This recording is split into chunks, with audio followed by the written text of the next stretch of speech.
Haya, pesa wale wa pochi. Namba iko hapo kando.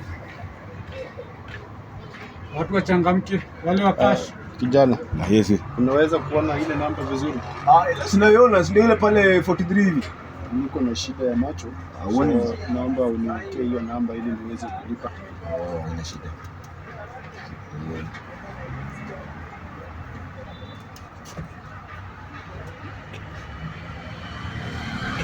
Gari ni. Unasema gari ni? Gari ni 100 wote. Inaleta na munyo. Wale wa pochi hapo. Yako message. Na munyo. Haya, hapo kwa sawa.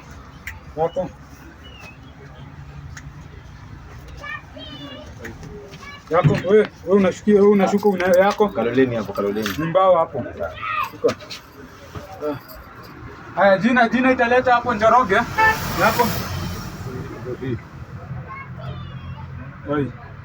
Wewe acha mchezo hapa. Hapa sifanyangi ujinga. Hapa na nimekuja kufanya kazi ya ujinga. Simetuma pesa. Si pesa imeleta hapo message. Mimi nimesema jina inaleta Njoroge. Mbona inaleta na munyo hapa? Inaleta na munyo. Sini huyu kijana. Sasa hii ndio ukora Mr. Kangi. Hii ndio ukora umeanza hapa. Niko na shida ya macho. Shida ya macho gani? Kijana aniwekee namba. Sasa sijui kama namba gani. Wewe unajua ni mkora. Lipa gari ama ushuke. Sasa bwana mnafanya. Unalipa gari ama ushuke? Nimepatia kijana aniwekee namba hapa. Anakasoma namba iko hapo unapeana. Pia jina inaleta na monyo. Wewe sasa unasema tena mambo ya Njoroge. Njoroge, jina inaleta Njoroge. Wewe unaleta mambo ya Nyamunyu, shuka mzee utashuka. Sasa unanishukisha wakati nimeshalipa pesa. Si pesa message ndio hii. Ni ulipe ama ushuke. Chagua kitu moja, unalipa ama unashuka. Kabura.